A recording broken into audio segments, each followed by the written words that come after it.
अस्सलाम वालेकुम नाज़रीन, मैं हूं असाम दुरानी और आप देख रहे हैं प्रोग्राम आखिर कब तक। नाज़रीन, आज का दिन जो है उस वो अगर हम देखते हैं तो मशरिक वुस्ता की तारीख के लिए या वहां के खित्ते के अमन के लिए एक बहुत बड़ा पैगाम लेके आया और वो पैगाम था सदर डोनाल्ड ट्रंप, अमेरिकन सदर, जो कि पूरी दुनिया के जो चौधराहट कह लें या पूरी दुनिया के जो सरदार मुल्क है या उसकी सदारत जो है, सरदार मुल्क की सदारत जो है वो डोनाल्ड ट्रंप के जो के पास है।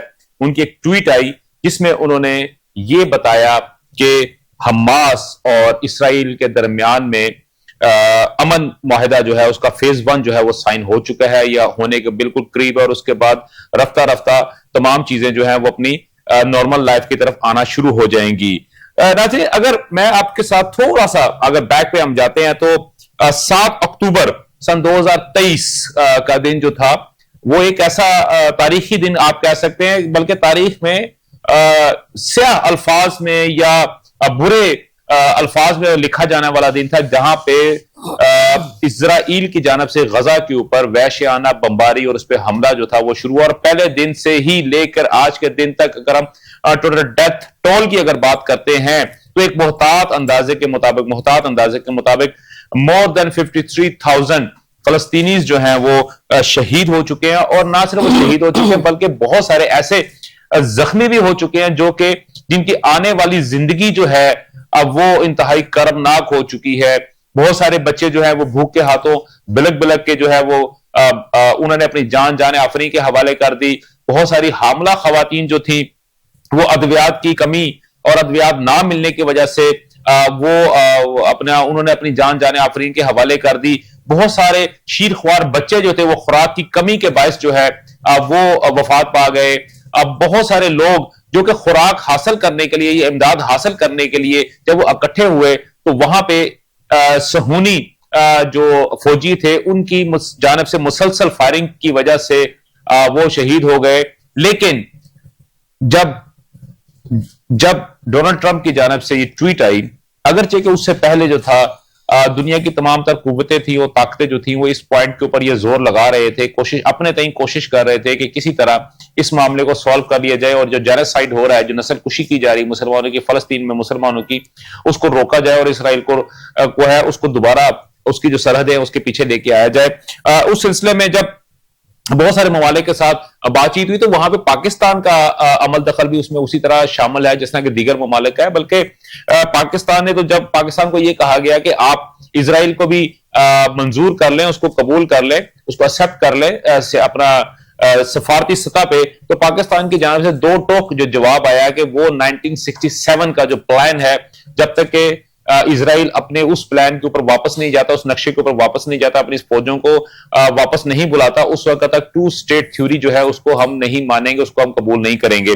और ये इन्हीं चीजों पर गुफ्तगू करने के लिए हमारे साथ जो इस वक्त मौजूद हैं डॉक्टर अब्दुल रहमान साहब, जो कि हमारे बैनुल अक़वामी अमूर हैं। डॉक्टर साहब, एक चीज जो मैं इसमें ऐड कर जाऊं कि आज जब हमें यह खबर मिली की जानब से ये बात आ चुकी है, उन्होंने खुशखबरी दे दी है, लेकिन उसी वक्त ठीक उसके आधे घंटे के बाद इसराइल की जानब से दोबारा जो था वो फलस्तीनियों के ऊपर, गजा के ऊपर दोबारा बम्बारमेंट की गई और एक वहां पे रिहायशी कंपाउंड था उसको निस्तो नाबूद, उसको बिल्कुल तबाह कर दिया गया।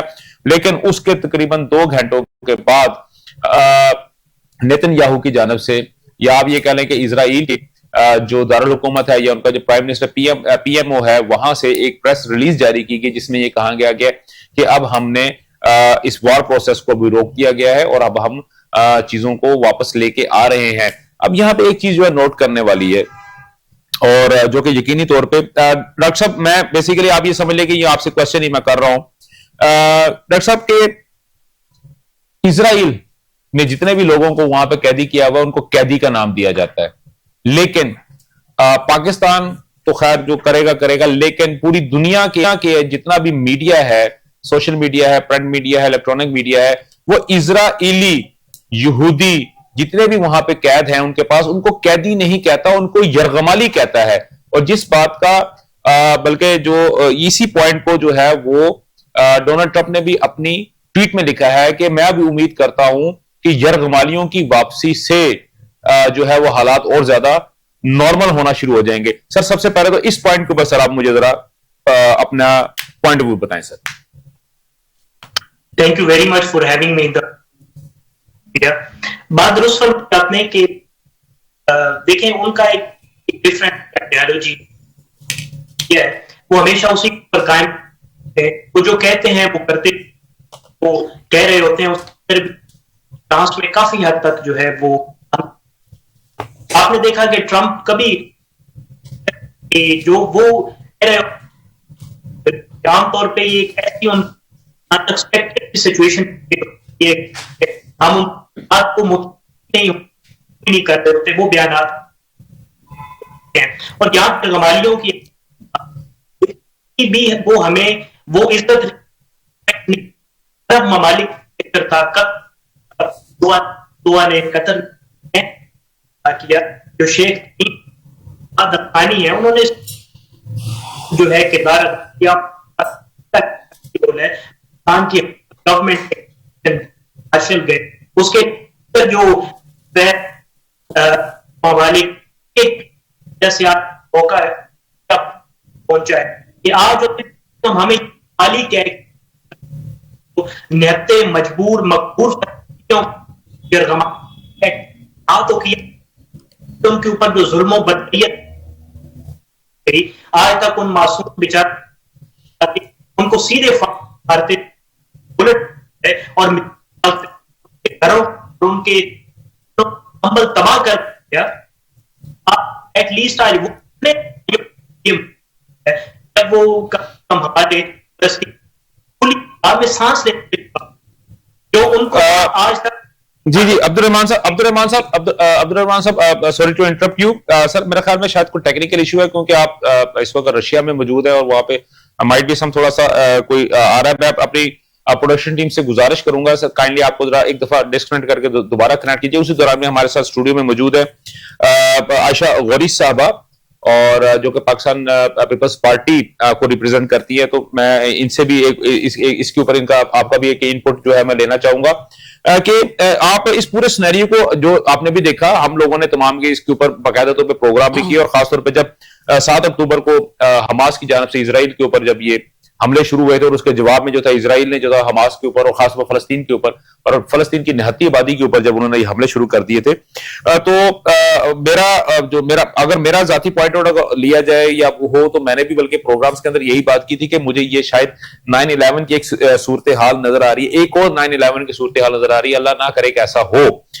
लेकिन अब आप क्या समझती हैं कि ये जो अब तक जितनी भी जेनोसाइड हुआ है, खासतौर पे जो अब जिसका मैंने इंट्रो में बात की, और यकीनी तौर पे आपसे भी ये चीज छुपी हुई नहीं है, आपसे क्या बल्कि पूरी दुनिया से छुपी हुई नहीं है, तो आप किस तरह देखती हैं कि ये जो इस जो प्लान ये कर रहे हैं, और खासतौर पे जैसे मिस्र के जो खास मिस्र ने बाकायदा तौर पे इसको अनाउंस किया, उनके मिस्र के ही जो वजीर खारजा हैं उन्होंने वो बताया कि वो खुद जो है वो पेरिस जा रहे हैं और जो ये मुआहिदा हो रहा है इसको वो इन्फोर्स करवा रहे हैं। जी जी। तो जो अब जो सिचुएशन आप देख रही हैं, तो क्या जो वहां की गजा की जो अवाम है उनके ऊपर किस किस्म की जो पाबंदियां थी उनमें को आपको रिलीफ आता नजर आ रहा है? जैसे अभी आपने देखा कि फ्लोटिला भी गया और उसमें पाकिस्तान की जानब से भी रिप्रेजेंटेशन थी, पूरी दुनिया की जानब से रिप्रेजेंटेशन थी, उसको भी वहां तक नहीं जाने दिया गया। इससे पहले अगर मैं बात करता हूं तो बड़ी पुरानी बात है, उस वक्त तैयब अर्दगान साहब ने फ्रीडम फ्लोटिला के नाम से भेजा था, और वो भी उसमें तलत हुसैन साहब भी शामिल थे, इस दफा तो मुश्ताक साहब उसमें शामिल थे, वो भी अपने पॉइंट पर नहीं पहुंच सका था। तो आप क्या समझती हैं कि अब ये वक्त आ गया है कि इजराइल को अब यकीनी तौर पर रिट्रीट करेगा और गजा के अंदर फलस्तीनियों के लिए जो है वो तामीर नौ शुरू हो जाएगी? जी, बिस्मिल्लाहिर्रहमानिर्रहीम। सबसे पहले तो ये अमेरिका के जो सदर हैं डोनाल्ड ट्रंप साहब, उन्होंने जो इकदाम किया है कि ये मुआहिदा हुआ वो उसमें, लेकिन सबसे पहले ये चीज है कि इजराइल एक अलग रियासत है, उसको तस्लीम किया जाए। फलस्तीन दो रियासत का फार्मूला जो है वो मुसलमान कभी भी नहीं कबूल करेंगे और होना भी नहीं चाहिए। इतनी कुर्बानियां जब फलस्तीनियों ने दी हैं तो उसके बाद एक रियासत की उन्हें जो है हक मिलना चाहिए और फौरी तौर पे जंगबंदी होनी चाहिए। वहां पे जो बच्चे और खवातीन और बूढ़े जो उस जुल्म का शिकार हैं, जुल्म सितम का, तो वो खत्म होना चाहिए। उनके लिए खुराक की फराहमी होनी चाहिए, अद्वियात की फराहमी होनी चाहिए और अमन मुआहदे पे इजराइल को पाबंद किया जाए कि उस पे अमल दरामद किया जाए, ये ना हो कि वो आज उस पर अमल करता है, दूसरे दिन वो फिर अटैक करता है। जैसे मैंने आपको बताया कि उन्हें यकीनदानी होती है कि जी वो वापस आए, जब वो वापस आएंगे वहां पे तो उनपे फिर वही बम्बार्डमेंट और वही सारा कुछ होगा। तो इस चीज को यकीनी बनाया जाए कि इसराइल को पाबंद किया जाए। इसराइल को सिर्फ अमेरिका ही पाबंद कर सकता है। अगर अमेरिका ने ये बेड़ा उठाया अपने सर पे तो उसे चाहिए कि इसराइल को इस चीज का पाबंद करे कि दोबारा जंग बंदी और ये टैक्स वगैरह जो है निहत्ते फलस्तीनियों पे अब ना हो। सही। और पूरी दुनिया को चाहिए कि ये इस चीज को यकीनी बनाए। अमेरिका अगर इस चीज का जामिन बनाए तो उसको फोर्स किया जाए कि इसको इम्प्लीमेंट करवाया जाए। ठीक है। अच्छा, अपना मैडम जैसे मैंने भी सवाल पूछा था, वो तो अभी थोड़ा सा हमारा टेक्निकल इश्यू हो गया, तो डॉक्टर साहब से हमारा राब्ता मुनक़ता हो गया कि इजराइल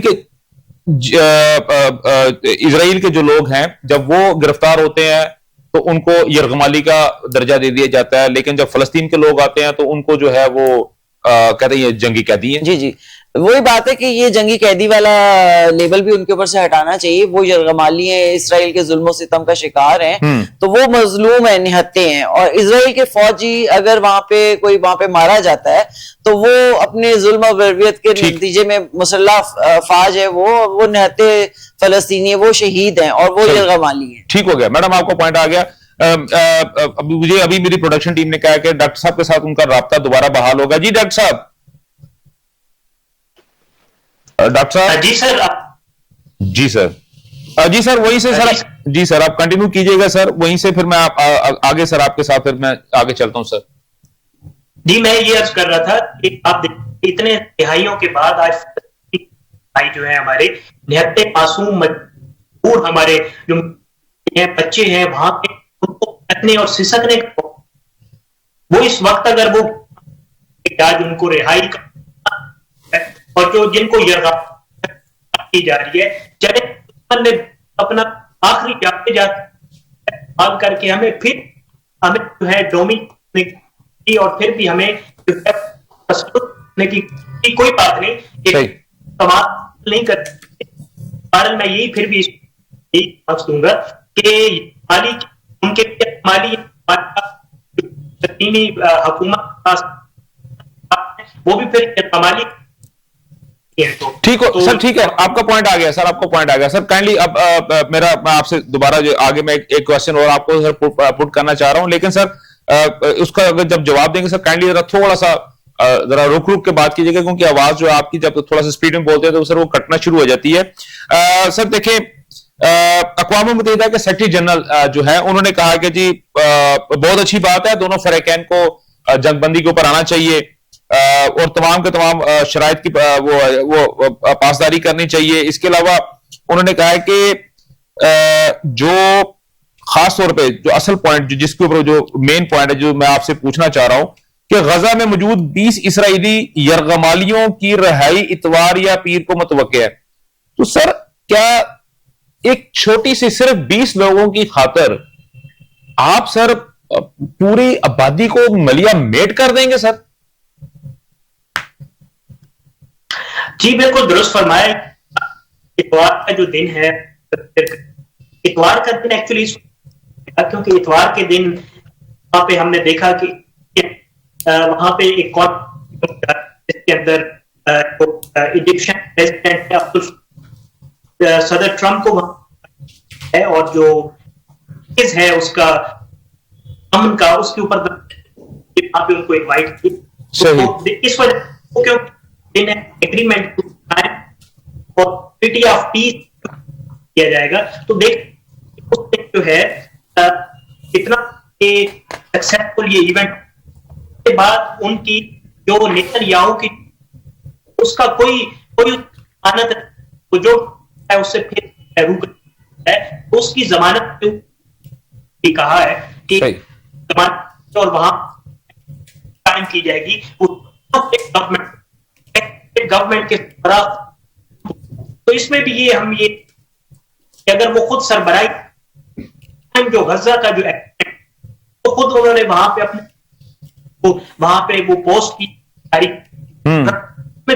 देते हुए आ रहे हैं। तो आने वाला अच्छा ठीक सर, ठीक हो, आपका ये पॉइंट आ गया सर। मैं आपसे पूछना चाहूंगा कि जो रिसेंट जो जंग हुई है जो कि वहां से फैल के फलस्तीन और इसराइल वहां से निकली है, ईरान तक आई है, ईरान से निकली है, कतर तक गई है, और उसके बाद वो पूरे का पूरा खिता जो था वो हाई अलर्ट हो गया, वो रेड लाइन के ऊपर आ गया, फॉल्ट लाइन के ऊपर आ गया। अब जो सिचुएशन आपको नजर आ रही है, आप क्या फोर्सी कर रहे हैं कि आने वाले दिनों में पाकिस्तान, तुर्की, चाइना, ईरान, सऊदी अरब, ये सर क्या रोल अदा कर सकते हैं ममालिक इस पूरे खिते के लिए सर? सर इनका वही रोल हो सकता है या वही किरदार हो सकता है जो मादी में हुआ, क्योंकि ये ममालिक जो है, एक तो इनकी दो शायद इस मसले सर कता कलामी माफ डॉक्टर साहब, कहीं आप सर आपने जो बात की है मुझे, मैं डर सा गया हूं सर, कहीं ये सिर्फ व्यूज तो नहीं होंगे? देखिए यहाँ पे आप अगर इसराइल ने यहाँ पे कुछ अटैक किए, मालिक में इसराइल ने अटैक कतर के ऊपर, तो उनका ये क्लेम था कि यहाँ पे ईरानी जो और उनकी जो शख्सियत है वो वहां छुप के बैठी हुई है, यानी उनका बार बार ये क्लेम किया है। इस्लामी ममालिक जो है वो तो बार बार इस रगड़े में, और जहां तक आपने ममालिक बात की, दो वजह हो सकती है। एक वजह ये है कि सारा ममालिक इसराइल है, लिबनान है, जॉर्डन जी क्या है, वो सारे इसके हमसाया ममालिक। सही, एक मुल्क को ऑटोमेटिकली उसका दायरा कार पूरे फैल जाएगा, और वो कहीं डायरेक्ट हमने करता है इसराइल, डायरेक्ट से पुश भारत को दीगर ऐसे अनासर को इस्तेमाल हुए उनको ट्रायल देता है, उनको डिप्लोमेटिक सपोर्ट प्रोवाइड करता है, उस तरीके से उनके ऊपर, पाकिस्तान के ऊपर इंडिया है। तो इस तरह की ये मुतासर हो रहा है। इसी तरह कहा जा सकता है आसान कि ये जो अगर सारे ममालिक अदा कर रहे हैं तो इतनी इंटेग्रिटी इसके ऊपर कॉम्प्रोमाइज हो रही है, सारे सालसी का किरदार। लेकिन जिस तरह मैंने कहा कि सब सरबराही कर रहे हैं, सही, खुद को होंगे और तवक्को और उम्मीद की आने वाले वक्त फर्स्ट फेज इसके ऊपर दस्तखत होने के ऊपर मुमकिन तौर और इस ट्रीटी ऑफ पीस किया जाने के इम्कान। ठीक है, आप बिल्कुल सही कह रहे हैं कि इसके जो इम्कान जो है काफी ज्यादा बढ़ चुके हैं। लेकिन सर अगर मैं फलस्तीनी आज सफीर जो है वो पाकिस्तान में जो है वो उनके डॉक्टर जुबैर मोहम्मद हमदुल्ला जैद की अगर मैं बात करता हूं, तो सर अगर कुछ सिर्फ रिसेंट पास्ट की बात करता हूं, अभी ये जो पूरा सिनेरियो, एक सिचुएशन जो क्रिएट हुई है उसके दरमियान में जो मसाइल पैदा हुए हैं, उसमें तो सर बाकायदा तौर पर पाकिस्तान को कोई भी बयानबाजी से रोक कर दिया गया था इनकी जानब से और हमास की जानब से कि हमें आपकी किसी भी किस्म की मदद की जरूरत नहीं है, आपकी किसी किस्म की हमदर्दी की जरूरत नहीं है। लेकिन आज जो है वो बाकायदा तौर पे पाकिस्तान को मुबारकबाद भी दे रहे हैं, पाकिस्तान को, शहबाज शरीफ साहब को उनका बल्कि वारे न्यारे जा रहे हैं। तो सर ये चीजें जो हैं क्या हमें पहले फोर्स ही कर लेनी चाहिए आने वाले वक्त के लिए? सर देखिए इन चीजों का कुछ वक्त से पहले होता है। हमारी है वो आप देख रहे हैं उनकी लेजिटिमेसी के बड़े इशू है। हर वक्त हर गवर्नमेंट एक ही बड़ा होता है कि कई तरह से अमेरिका नाराज ना हो, तो इन्होंने उस वक्त भी हमारी गवर्नमेंट और जब इजराइल बार बार इनके ऊपर और हर रोज आते हो जाती थी, दर्जनों फलस्तीनियों बहन भाई चाहते, उस वक्त भी हमने जो प्रेसिडेंट ट्रंप है उसको नोबेल के सबसे पहले उसकी हिमायत की कि उसको नोबेल प्राइज मिलना चाहिए। उस वक्त उसने जिस तरह आपने करते हुए कहा कि उन्होंने कहा कि हमें आप अपनी हिमायत जो है वो सही, बिल्कुल ठीक है आपकी, ठीक है सर, आपका पॉइंट आ गया, सर आपका पॉइंट आ गया। आखिर में जाते जाते सर वन लाइनर आप इसको आने वाले वक्त में सर क्या देख रहे हैं? पहला step, second step, third step, fourth step, sir कितने स्टेप्स के अंदर आप ये फोर्स कर रहे हैं कि ये हो जाएगा सर? सर देखिए सबसे पहला जो स्टेप को इनिशिएट किया गया और पे इस ट्रीटी को साइन किए जाने के लिए मिस्र के अंदर जो है अब्दुल फतेह जो मिस्र के प्रेसिडेंट हैं उन्होंने ट्रंप को इनवाइट किया। ये पहला जो एग्रीमेंट जा रहा है यही बड़ा सक्सेसफुल और इसके अंदर कोई जान नजर आ रही है, इसके अंदर उठान नजर आती है। यहाँ पे ये जिम्मन कहता है, शायद मुझे कहना चाहिए यही, लेकिन ये कहना पड़ेगा कि ये सदर ट्रंप का फिर वो जो बयान है बात आते हैं, ख्याल रखने की जरूरत है। कल को आज सदर ट्रंप जो वो इन सबको एक मेज के ऊपर ला रहे हैं और डायलॉग के लिए ला रहे हैं और एक ट्रीटी साइन कर हो कि उनके बयानात माजी की रिवायतों बनता है और कल एक नई है उन्होंने एक ट्वीट कि अगर हम बात को नहीं मानता सही नहीं आता तो फिर वो ये याद तो इसका मतलब है ठीक हो गया। ठीक डॉक्टर साहब बिल्कुल ठीक हो गया। डॉक्टर साहब बिल्कुल ठीक हो गया। बिल्कुल आखिरी सवाल सर, बिल्कुल आखिरी सवाल सर, क्या ये सारा कुछ करने के बाद और 5 जगह रुकवाने के बाद 5 यानी कि 10 ममालिक में सुलह करवाने के बाद डोनाल्ड ट्रंप को सर नोबेल प्राइज मिल जाएगा सर अमन का? सर जहां तक आपने नोबेल प्राइज की बात की, देखें ट्रंप जो है अभी तक की जंग रुकवाई, वो बार बार इस बात के ऊपर इतराते हुए ही नहीं थकते थे और उनकी जुबान से ये जुमला हम पे एक तकरीर में अगर कोई इंटरनेशनल कोई पॉलिसी की बात है, खारजा पॉलिसी की बात है, तो उसमें 50 बार तो वो ये कह जाते थे मैंने पाकिस्तान इंडिया की जंग रुकवाई, मैंने और 2 मुल्कों की जंग रुकवाई। तो वो बार बार उस चीज के ऊपर इतरा तो रहे हैं, इकरार भी कर रहे हैं। मैं समझता हूं कि अगर ये जो सबसे बड़ा इस दुनिया का ये मसला था फलस्तीन की जंग वाला, तो अगर वो हल हो जाता है और वहां पे अमन कायम हो जाता है और फिर से ऐसी दी जाती है कि वहां पे जो हजारों लाखों की तादाद में बेघर हैं उनके घरों को दोबारा से आबाद किया जाता है, फिर बाद में रशिया और यूक्रेन की जंग खत्म करवाया जाता है, ये सारे अगर मामलात हो तो फिर यकीन है कि शायद ट्रंप जो है वो इख्तियार हो जाए और फिर यकीनन पाकिस्तान को भी सिफारती हिमायत करनी चाहिए। That would be the effect. ठीक हो गया सर, आपका बहुत बहुत शुक्रिया डॉक्टर साहब, आपने अपने इंतहाई कीमती वक्त से जो है हमें अपना ये कुछ लम्हात जो है आपने हमें दिए और आपने बड़ी अच्छी गुफ्तगू की और आपने बात की है कि सारी की सारी जंगें एक तरफ, अगर सिर्फ और सिर्फ इजराइल और गजा के दरमियान यानी कि फलस्तीन और इजराइल के दरमियान अगर सुलह हो जाती है और ट्रंप उस सुलह करवाने में कामयाब हो जाता है तो बल्कि जिस तरह आपने कहा अगर मैं उसको थोड़ा सा बढ़ा दूं, वो कहते हैं ना कि गिरा लगा दूं, तो 1 छोड़ 2 अगर आप उसको नोबेल प्राइज फॉर पीस अगर आप 2 भी दे दें तो कोई इशू नहीं है। नाजरीन, ये तमाम तरह आपने गुफ्तगू सुनी और मैं भी दुआ गो हूं, आप भी दुआ कीजिए कि जो डॉक्टर साहब ने बात की है ये और खासतौर पर जो हमें जो खबरें जो हम सुनते आ रहे हैं कि ये अमन प्रोसेस जो है वो स्टार्ट हो चुका है, अल्लाह करे ये इसी तरह रहे।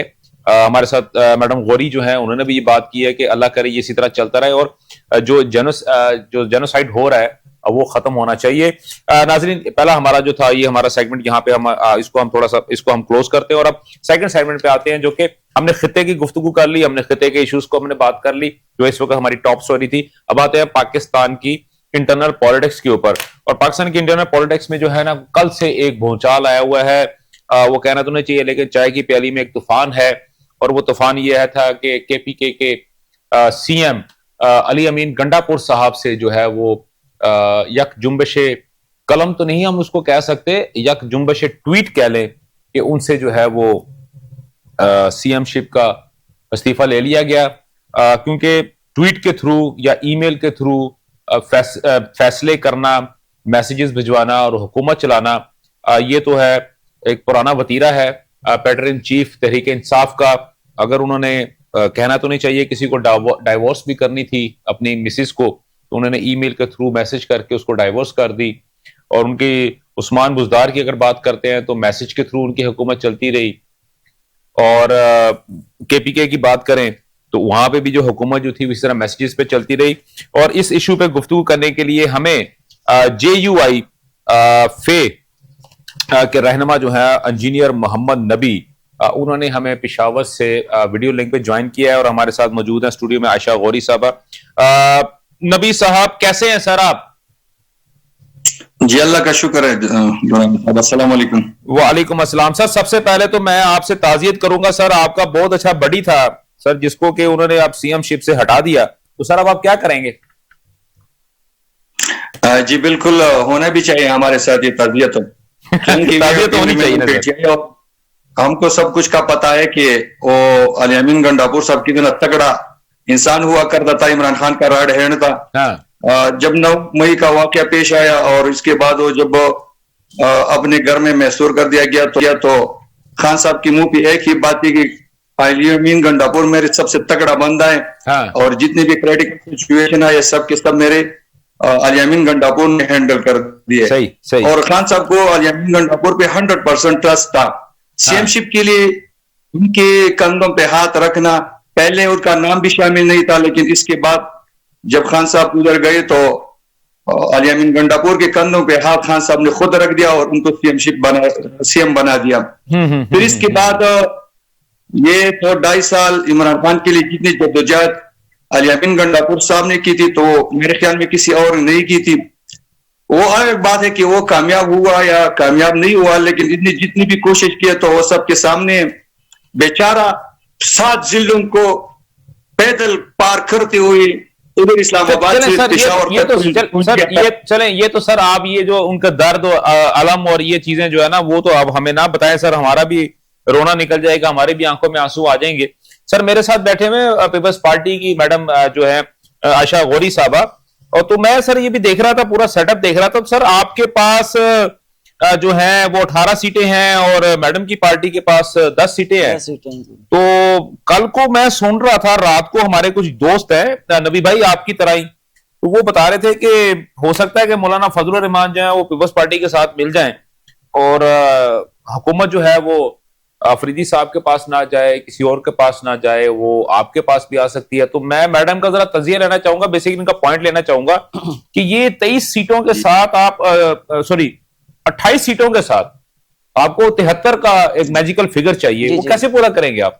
जी देखें, अभी कोशिश की जा सकती है, इस पे यकीनी तौर पे नहीं कहा जा सकता कि हम अपनी हुकूमत बना लेंगे, लेकिन अभी ऑपोजिशन के भी उसमें अरकान है 35 में ख्याल से वो भी हैं। टोटल तो आजाद जो अरकान है वो भी देखें वो उसमें। अच्छा हाँ, ये आपका पॉइंट है, मैं बात करूंगा। बिल्कुल आजाद अरकान है, 35 है वो। और अली अमीन गंडापुर को जब उनको हुकूमत से हटाया जा रहा है तो उनपे कुछ नाराजगी जाहिर हो रही है, क्योंकि वो काफी फेवर कर रहे थे अली अमीन गंडापुर को। तो अभी देखिए इंशाल्लाह क्या सूरत हाल होती है। पीपल पार्टी पूरी कोशिश करेगी कि वहां पे जो है पीटीआई को दोबारा गवर्नमेंट ना बनाने दी जाए। तो उम्मीद है कि इंशाल्लाह इसमें जो भी होगा बेहतर फैसला किया जाएगा। तो पीटीआई के हाथ में जो हुकूमत मिली है वहां पे, तो सबने देखा ना कोई बेहतरी आई है ना पे वहां पे, और उन्होंने जिन जिन लोगों की हिमायत करी है वो पाकिस्तान के मुखालिफ है, पाकिस्तान के खिलाफ कुव्वतें हैं जिनको पीटीआई ने हमेशा सपोर्ट किया है। तो पीटीआई के मेरे हिसाब से वहां पे मजीद गवर्नमेंट नहीं बननी चाहिए, ये पाकिस्तान के साथ ज्यादती होगी। ठीक हो गया। अच्छा नबी साहब, आपने जो बात की है, अभी मुझे एक छोटा सा एक प्रॉब्लम इसके अंदर मैं आपके साथ डिस्कस करना चाहता हूँ। ये भी अभी तक मुअम्मा बन चुका है कि अली अमीन गंडापुर साहब ने इस्तीफा दिया या नहीं दिया। कल जो हमने देखा सोशल मीडिया के ऊपर उनका खासतौर पर उनका जो ऑफिशियल जो उनका अकाउंट है और खासतौर पर उनका जो चैनल है व्हाट्सएप चैनल, जो ऑफिशियल व्हाट्सएप चैनल है, वहां पे वो आ भी गया और उसमें लिखा भी है कि जनाब हमने गवर्नर हाउस को भिजवा दिया। एक सर वो अभी पता आइन के आर्टिकल 130 के तहत जो है वो होता है और वो बाकायदा एक समरी की शक्ल में होता है। तो वो गवर्नर हाउस कह रहा है कि हमें अभी तक मिला नहीं। तो सर क्या वो इस्तीफा पैदल जा रहा है? पहली बात तो यह है ना कि अली अमीन गंडापुर ने खुद इस्तीफा नहीं दिए, ना उनको इस्तीफा देने का कोई शौक था। उसको डिक्टेटर ने ऑर्डर दिया ऊपर से, उन्हें इंस्ट्रक्शन दिया कि यू शुड फॉलो इट। अच्छा, और डू और डाई, आपको ये करना होगा। पहले तो मेरे तो ये समझ में नहीं आ रहा था कि अली अमीन गंडापुर खुद ये एक्सेप्ट करेगा कि मैं इस्तीफा दूंगा। लेकिन फिर खुद ने उन्होंने तस्दीक कर दी कि मैं इस्तीफा दे रहा हूं क्योंकि मुझे ऊपर से ऑर्डर है ना। होना तो ये चाहिए था कि पार्लिमानी बोर्ड बैठ के, पार्लिमानी पार्टी बैठ के बाही मुशावरत के साथ एतमाद ला कि फिर दूसरे का नाम लेगा, लेकिन इस तरह नहीं हुआ। वो गैर आईनी और गैर जमहूरी तरीके से उसको ऑर्डर आया एक डिक्टेटर के थ्रू और उनको हटा दिया गया। फिर उन्होंने खुद एक्सेप्ट किया कि हाँ मैं इस्तीफा दे रहा हूं। अभी मुझे पता चला कि गवर्नर साहब भी नहीं है और उसने इस्तीफा भेज दी है, लेकिन गवर्नर साहब मेरे ख्याल में अब मौजूद नहीं है, बीन गॉन टू इस्लामाबाद। और आगे मुझे पता नहीं हो रहा कि क्या होगा। ये आप लोगों का तजिया है कि ये बनेगा या नहीं बनेगा, लेकिन सर हमारा तजिया नहीं है। सर हमारा तजिया नहीं, हम तो खबर दे रहे हैं। सर हम तो खबर दे रहे हैं, तजिया तो आपने देना है ना। ये मैडम तजिया देंगी, नबी साहब आप तजिया देंगे, आप अंदर की खबर बताएंगे। हमारा काम तो सिर्फ आपको पॉइंट आउट करना है, खबर बताना है ना। हम तजिया तो जब मैं इस कुर्सी पे बैठूंगा मैं अपना तजिया तब दूंगा ना सर। तो है ना, अभी मेरे ख्याल में वो टाल मटोल कर रहा है तो खुद 48 घंटों में खुद बहुत वो चला जाएगा और वो एक्सपायर होगा कि उसकी जो समरी भेजी है वो खुद बगैर साइन की वो अप्रूव होता है। ठीक है नबी साहब एक पॉइंट आपकी बात ठीक है, ये समझ आ गई मुझे। वो जो आप मुझे समझ आ गई, लेट टैक्टिक्स जो है वो हमेशा इस्तेमाल किए जाते हैं और वो कर रहे हैं। सर यहाँ पे अभी जो है वो मैडम ने भी बात की थी कि तकरीबन 24 से ज्यादा वो एमपीज हैं सर जिन्होंने यारान इमान बताते हैं कि उन्होंने बयान हल्फी जमा करवाए थे जो 9 मई के वाकयात के अंदर जो थे मुलव्वस थे या उन पर मुकदमात है, और 9 मई और उन्होंने बयान हल्फी जमा करवाए थे और उन्होंने इलेक्शन में हिस्सा लिया था और वो जीते भी थे। तो क्या आप जो बात कर रहे हैं, मैडम जो बात कर रही हैं, यानी कि 28 आपके हैं, 24 ये हो जाएंगे, तो दौड़े वो तो मौलाना भी खींच लेंगे और जरदारी साहब तो मुफाहमत के बादशाह है, 2-4 वो भी खींच लेंगे, तो क्या हुकूमत आपकी बन सकती है सर? बात तो है ना कि खुद ये जुनेद अकबर साहब जो सूबाई प्रेसिडेंट है उसने खुद भी बताया था कि 20 अरकान हमारी इस तरह है कि ये फॉर्म 47 के बने हुए, वो खुद तस्दीक कर रहा है कि पीटीआई में भी फॉर्म 47 की कुछ बंद है और वो 20 लगभग वो बता रही है। शायद ये आगे भी जा सकते हैं, 25, 30 और 35 भी हो सकते हैं। अगर ये फिगर उनका खुद जो बता रहे हैं ये फिगर को, तो फिर कोई मुश्किलात है ही नहीं। अगर सारी पार्टी या अपोजिशन वाले मिलके एक बंदे को वो खुद नामजद करे तो फिर इसमें कोई शक है ही नहीं कि वो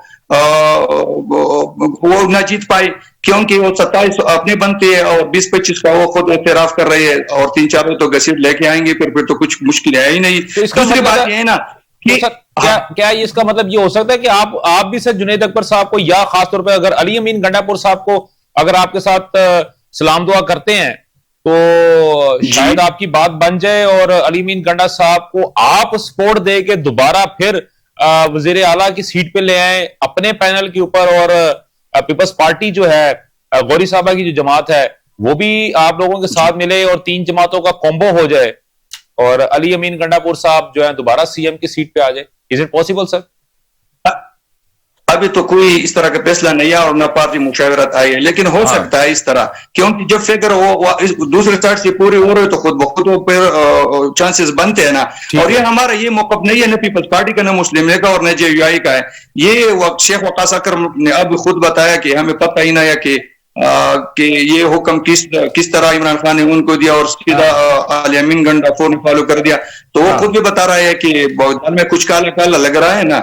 और दूसरी ये कि इसमें एक ग्रुप है आतिफ खान की, दूसरी है शाहराम तरगई की, तीसरी ग्रुप है असद कैसर की, और इस तरह की छोटे छोटे और भी ग्रुप है जो अपने मफादात के लिए लड़ रहे हैं। शायद कोई 1-2 बंदा इस तरह होगा जो इमरान खान के विजन को फॉलो करता है और उसके स्ट्रेट फॉरवर्ड ऑर्डर को फॉलो करता है। बाकी कुछ बंद इस तरह भी खुददार है जो सोचती भी है कि आया इमरान खान ने जिस बंदे के का नाम नामजद किया वो मौजूदा हालात में जो हमारा के क्रूशल कंडीशन में हर एंगल से आप देख सूरत तबाह है, इंफ्रास्ट्रक्चर के मद में तबाह है, एजुकेशन सेहत के मद में तबाह है, सबसे बढ़कर यहाँ पे जो दहशतगर्दी का लेयर अभी नया नया चल रहा है, तो उस तो सारे को। और दूसरी जो नबी साहब इसी चीज के ऊपर मुझे जरा ये मैडम गौरी साहबा का मुझे पॉइंट चाहिए होगा। मैडम जैसे अभी बात हुई है, इन्होंने भी बात कही है कि वहां पे 3-4 ग्रुप्स हैं और जुनैद अकबर साहब जो उनके केपीके की ही जो तंजीम है उनकी तहरीक इंसाफ की उसके वो एक सरगम रुकन भी रहे, लीडर भी रहे, और वो ये कह रहे हैं कि वहां पे बहुत सारे ग्रुप्स हैं। तो क्या आप की जमात जो है, अभी देखें वहां पे सेनेट इलेक्शन भी आने वाला है, जैसे रहनुमा जो उनके जो थे शिबली फराज उनकी सीट के ऊपर भी हो रहा है और 1-2 और भी हो रहे हैं, तो आप सेनेट में क्या तहरीक इंसाफ को सेनेट की सीट जीतने देंगे? पहली बात। दूसरी बात, क्या ये जो स्कैटर्ड जो stray sorry I am so sorry मैंने थोड़ा हार्श वर्ड इस्तेमाल कर लिया, स्ट्रे नहीं कहना चाहिए, स्कैटर्ड ही बेहतर रहेगा, जो स्कैटर्ड ग्रुप्स हैं क्या आप उनको एक छतरी के नीचे ला सकते हैं? जी देखिए, इस पे ये है कि पार्टी हमारी जो है पीपल्स पार्टी इंशाल्लाह सेनेट का इलेक्शन शिबली फराज की जो सीट खाली है उस पर पूरी कॉन्टेस्ट करेगी और इंशाल्लाह जीतने की पूरी कोशिश की कहना चाहिए। हम वो क्या कहते हैं, कता कलामी माफ, पिछली 2 सीटें भी तो आपने दी है ना उनको। जी वो तो वो क्यों दी है आपने? ये सीट इंशाल्लाह पूरी कोशिश की जाएगी कि ली जाए। और ये जो ग्रुप्स वहां पे हैं, पीपल पार्टी हमेशा मुफाहमत की सियासत की है, तो जरदारी साहब ने तो इसी तरह ही किया। तो जो ग्रुप्स पीटीआई में बहुत से धड़े बन गए हैं, ग्रुप्स बन गए हैं, तो उनको इस टाइम एक ऐसी क़यादत की जरूरत है जो उनको एक ऐसा प्लेटफॉर्म मुहैया करे जो उनकी आवाज जो है ऐवानों में गूंजे। और वो मतलब इमरान खान की वजह से पीटीआई जिस इस टाइम जो हुई भी है आप कह सकते हैं कि हर तरफ से वो मुसीबत का शिकार हुई है सिर्फ एक जाती इमरान खान की वजह से। तो वो लोग चाहते हैं कि मुल्क की बेहतरी के लिए काम करें, तो पीपल पार्टी उनको एक प्लेटफॉर्म मुहैया कर सकती है कि वो सारे ग्रुप पीपल पार्टी को ज्वाइन करें और अच्छा। मुल्क के लिए जो है वो काम यानी कि आपने तो बहुत ओपन ऑफर कर दिए कि जितने भी ग्रुप्स हैं वो पीपल्स पार्टी को ज्वाइन करें। ठीक हो गया। अच्छा, अभी नबी भाई जैसे बात हो रही थी, अभी जो प्रोस्पेक्टिव सीएम है उनके बारे में ये कहा जा रहा है कि वो उनके ताल्लुकात सरहद पार फितनतुल हिंद के साथ भी हैं, फितनतुल खवारिज के साथ भी हैं, और उनका जो कारोबार है उसके ऊपर भी वो सस्पिशियस किस्म का कारोबार है और क्वेश्चन मार्क्स उस पर लगाए जाते हैं। 9 मई के वाकयात में भी मुलव्वस रहे, मुकदमात उन पर दर्ज है, यहां से वो मफरूर हैं। मुराद सईद साहब के वो राइट हैंड है, अब बहुत क्लोज है मुराद सईद साहब के, और मैडम अलीमा साहबा जो है उनके भी वो बहुत करीब है ड्यू टू मुराद सईद। तो ये क्या वाकई तमाम तर बातें दुरुस्त हैं खासतौर पे? और अगर ये दुरुस्त है और खासतौर पे ये जो है उनका सरहद पार रवाबत होना तालिबान के साथ, फितनतुल ख्वारिज के और फितनतुल हिंद के साथ, तो सर ये बहुत बड़ा क्वेश्चन मार्क नहीं बन जाता सर? सारी बातें तो ठीक नहीं हो सकती। हर एक बंदे का अपना राय होता है और हर एक ने अपना एक इन्वेस्टिगेशन कंप्लीट करके ये स्टेटमेंट दिया है कि इनके साथ इनके ताल्लुकात है और इनके साथ और इसके ऊपर इतने एलिगेशंस हैं। हाँ, एलिगेशन भी हो सकते हैं और कुछ 9 मई के वाकयात में भी मुलविस है। सबसे बड़ी बात यह है ना कि वो उसके अपने जाती मसले है जो इदारे मौजूद है वो खुद इन्वेस्टिगेट करेगा कि आया ये टीटीपी और ये फितनतुल खवारिज के साथ उनके कोई रवाबित है या नहीं, वो तो वो खुद कंफर्म करेगा। हमारा जो मौकफ है इसके बारे में वो इससे थोड़ा अलग है ना, वो उनकी अपनी जाती और स्टेट के साथ उसके मामलात है कि अगर इस तरह मुलविस है तो मेरे ख्याल में उसको फिर यहाँ पे सर्वाइवल भी नहीं होनी चाहिए, नहीं देनी चाहिए इनको। ये मेरे ख्याल में फिर जो भी बंदा उसके साथ ये टीटीपी और फितनतुल खवारिज और फितनतुल हिंद के साथ मुलविस हो तो मेरे ख्याल में ये हमारा नहीं, ये पाकिस्तान का भी दुश्मन है, दीन का भी दुश्मन है। फिर यहाँ इस जमीन पे धरती पे उनको नहीं रहने चाहिए और फिर पार्लियामेंट में जाके नबी भाई आपका पॉइंट आ गया। मेरे पास असल में वक्त की कमी है। मैंने अभी जो है वो शफकत अवान साहब को भी अभी मेरे साथ वो वेटिंग पर हैं कॉल के ऊपर, तो मैंने उनको भी कॉल पे लेना है क्योंकि मैं चाह रहा हूँ कि तहरीक इंसाफ का जब तक पॉइंट ऑफ व्यू नहीं आएगा उस वक्त तक जो हमारी डिस्कशन जो है वो उसका फायदा कोई नहीं। आपका बहुत बहुत शुक्रिया नबी, आपने हमें वो तमाम चीजें बताई जो कि कुछ आप ये कह सकते हैं कि टिटबिट्स जिसे हम जोड़ सकते हैं। आपने कुछ फार्मूलेशन हमें बता दी कि आपकी जमात की कितनी सीटें हैं, पीपल्स पार्टी की जमात की कितनी सीटें हैं, उनके आपने बाकायदा तौर पर जो धड़े आपने नॉमिनी किए हैं 4 धड़ों के बारे में आपने बताया है। कोई ज्यादा ना सही, अगर उनमें से 2-2, 3-3 हर धड़े के अंदर 2-2, 3-3 बंदे भी हो तो इसका मतलब है 10 से 12 मैडम इतने तो वो भी बन सकते हैं, मिनिमम वो भी हो जाएंगे। फिर उसके अलावा जो जिसपे मैडम ने जो पॉइंट आउट किया था तकरीबन को 20 के करीब 24 के करीब ऐसे हैं जो कि बयान हल्फी जिन्होंने वो जमा करवाया हुआ है और वो 9 मई के वाकयात में जो है नॉमिनी है, और 24 आप वो भी डाल लें और 12 आप ये डाल लें तो 35-36 तो ये हो जाएंगे और 28 आपके बन जाएंगे, तो फिर शायद थोड़ा करीब आप आ जाएंगे। फिर उसके अलावा वो लोग जो कि जैसे 35 के करीब जो है जो कि आजाद अरकान है, और बल्कि आज की अगर मैं बात करता हूं तो आज मैंने यहाँ पे एक पूरा एक वो पॉइंट जो थी वो हमने लिखा हुआ था कि इलेक्शन कमीशन ने पीटीआई और सुन्नी इत्तेहाद कौंसिल के अरकान को आजाद करार दे दिया। और इस बात पे गुफ्तगू करने के लिए हमारे साथ मलक शफकत अवान साहब, मेरे बहुत अच्छे भाई, मेरे बड़े अच्छे दोस्त, MNA तहरीक इंसाफ, हमारे साथ कॉल पे मौजूद है। अस्सलाम वालेकुम अवान साहब, कैसे हैं सर? साहब अल्लाह का करम। सर कैसे मजाज हैं सर? आप पेशावर में हैं कि रास्ते में कहीं इधर उधर? सर नहीं, मैं सरगोदा हूँ फिलहाल। अच्छा चलो ठीक है, आप अपने घर हैं। चलें सर, खैर खैरियत से रहें, खैर वाफियत से रहें। अच्छा सर, ये जो अभी मसला हुआ है, ठीक है, पेडर इन चीफ ने फैसला लिया और आपकी जमात ने उसको मनोवन कबूल किया और अली अमीन गंडापुर साहब ने उसको इस्तीफा दे दिया, लेकिन उसके बाद जो एक मुअम्मा सा चलना शुरू हो गया, वो मुअम्मा हल नहीं हो रहा सर। इतने घंटे गुजर गए, ऑलमोस्ट 24 घंटे हो गए, अभी तक वो इस्तीफा गवर्नर हाउस नहीं पहुंच सका।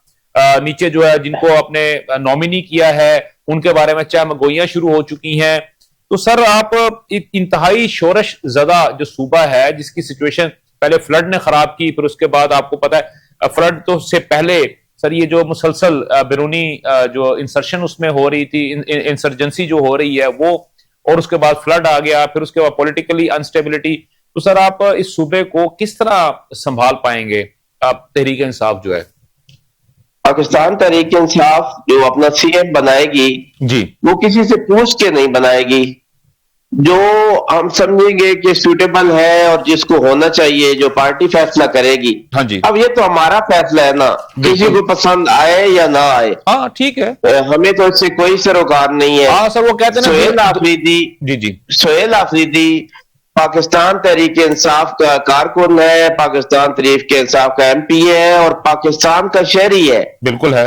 मेरे ख्याल में उसको सीएम बनने से और कोई उसमें कोई होनी नहीं चाहिए कबात। और किसी क्यों पता नहीं उस पर इतना कंसर्न हो गया लोगों को। भाई ये हमारा फैसला है, ये तो ना पाकिस्तान मुस्लिम लीग नून ने करना है ना पीपल्स पार्टी ने करना है।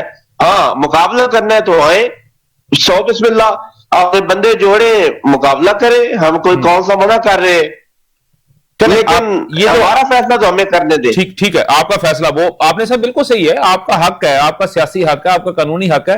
और अभी जो आपने बात की है कि आप अपने बंदे इकट्ठे करें और अगर आप अपना जो है वो अपनी हुकूमत बना लें, तो सर ये जब अभी रिसेंटली ये हमारे साथ, मैं आपको सर इंट्रोड्यूस करवाता जाऊं, हमारे साथ स्टूडियो में मैडम जो है वो आयशा गौरी साहबा जो है वो हमारे साथ मौजूद है, जो कि पीपल्स पार्टी को रिप्रेजेंट कर रही हैं। जब रिसेंट में अभी कल ही, बल्कि आज सुबह ही इन दोनों पार्टी आपस में सुलह हुई है। नून लीग और पीपल्स पार्टी के आपस में थोड़ी चपकस चल रही थी, तो असद कैसा साहब, अच्छा? हाँ, आपको नहीं पता सर? ये कौन सी चपकलश होती है इनकी? इनको जिन्होंने बिठाया हुआ है वो, इनकी जुर्रत है एक दूसरे से दूर होने की? अच्छा चले सुन, तो सर ये ऐसे ही मेरी बात कुश्ती है वो सर, आपने मेरा कुश्ती बरजस्ता जो जवाब दिया सर, बड़ा मजा आया, बड़े दिनों बाद आपके साथ खुल के बात हो रही है। वो सर ये इनकी चपकलश के दरमियान में असद कैसा साहब ने एकदम छलांग मार के रिंग के अंदर उतर के छलांग मारी। उन्होंने कहा कि जनाब पीपल्स पार्टी आप तहरीक एतमाद ले आओ, हम आपका साथ देंगे और शहबाज शरीफ की हुकूमत हटा देते हैं। लेकिन हर दफा ये कुश्ती जो होती है ना, अच्छा टॉन्ट किया था। जी जी मैडम, आप जी, मैंने कहा ये मैं बात कर दूं कि हर दफा कुश्ती जो होती है ना वो नूरा कुश्ती नहीं होती, ये बड़ी जेन्युइन लड़ाई थी। और ये देखें, ये मरियम नवाज साहिबा के बारे में अब मैं कोई बात नहीं करना चाहती कि हमारी लीडरशिप ने इस मामले में फिलहाल बयानबाजी से मना कर दिया। बिल्कुल बिल्कुल। लेकिन हमारे चेयरमैन बिलावल भुट्टो जरदारी साहब जब पंजाब विजिट पे आए थे सैलाब ज़दगान के लिए, कसूर में उन्होंने पंजाब गवर्नमेंट की भी तारीफ करी, सीएम पंजाब की भी उन्होंने तारीफ की। हालांकि हमारे कारकुन इस चीज के हक में नहीं थे कि उनकी तारीफ की जाए, लेकिन हमारी लीडरशिप जो है हमेशा नून लीग को जो है ना बहुत इज्जत देती है और वो जो काम करते हैं उसको अप्रिशिएट करती है। पीपल पार्टी हमेशा तनकीद का निशाना बनती है। जब ये फंस जाते हैं तो इन्हें पीपल्स पार्टी याद आ जाती है, जब ये उस मुश्किल से निकल जाते हैं तो ये पीपल पार्टी को गिरबान से पकड़ लेते हैं। नून लीग हमेशा से वतीरा रहा है। तो अब भी ये अगर कुश्ती जो है खत्म हुई है, ये अगर कल वहां पे वफ्द ना जाता नवाब शाह प्रेसिडेंट के पास, तो ये कुश्ती बड़ी महंगी पड़नी थी मरियम नवाज साहिबा को। ठीक हो गया। अच्छा, अपना अवान भाई, आपने बड़ी अच्छी बात की थी कि ये आपका जाती फैसला है, पार्टी का बिल्कुल जाती फैसला है। सर मुझे परवेज खटक साहब भी तो सर आप ही का फैसला था जो कि गलत साबित हुआ। महमूद खान भी आपका फैसला था जो कि गलत साबित हुआ। उस्मान बुजदार भी आपका फैसला था जो कि गलत साबित हुआ।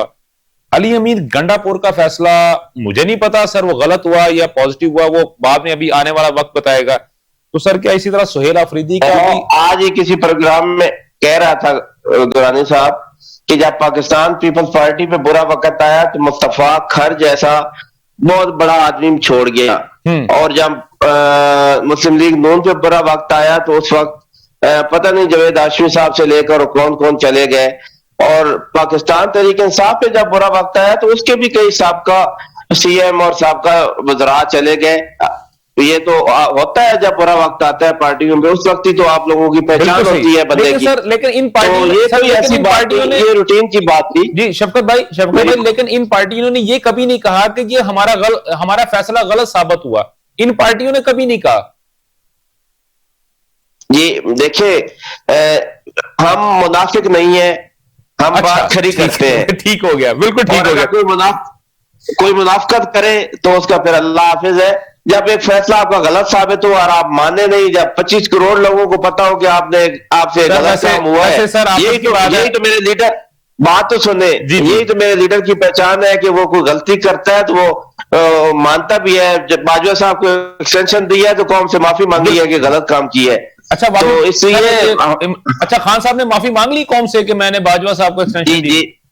जी मांग ली है। चलें सर, मैडम आप भी अगर आप इसको नोट कर लीजिएगा, ये क्योंकि शफकत भाई जो है ना वो उन्होंने बड़ी अच्छी बात की। अच्छा शफकत भाई, एक बात यहाँ पे सर काइंडली जरा मुझे बता दीजिएगा, सोहेल अफरीदी साहब, ठीक है सर, आपकी पसंद है सर, वो दुल्हन वही जो पिया मन भाई, दुल्हन वही जो पिया मन भाई, चाहे वो परवेज खटक हो, महमूद खान हो, उस्मान बुज़दार हो, अलीमीन गंडापुर हो, सोहेल अफरीदी हो या मुराद सईद हो।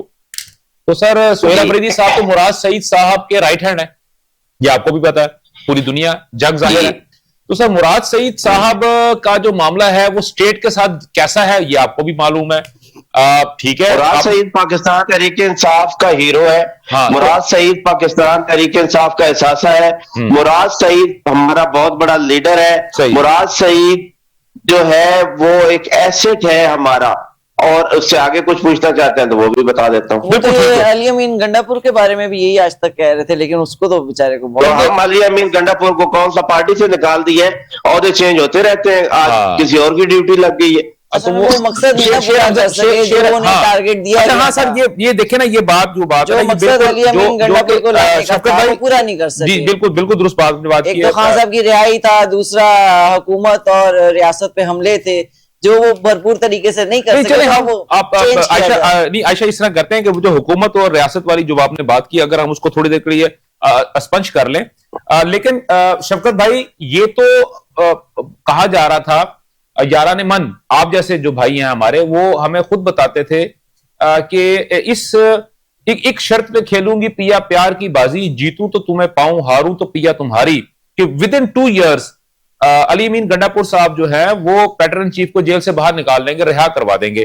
तो ये भी शायद एक बहुत बड़ी वजह बनी, पहली बात। दूसरी बात, पैटर्न चीफ नहीं चाहते थे कि केपीके के अंदर किसी भी किस्म का ऑपरेशन जो है वो शुरू किया जाए, और वो ऑपरेशन बिल्कुल नहीं चाहते, और वो ऑपरेशन को रोकने में नाकाम हुए, जिसकी वजह से उनके बहुत सारे बयान भी आए, और शायद नहीं, ये 100% है। मैंने आपके साथ 2 प्रोग्राम भी किए थे जिसपे आपने कहा था कि वो अफगान महाजरीन की वापसी और ऑपरेशन के ऊपर आपकी मेरी अच्छी खासी डिबेट भी हुई थी।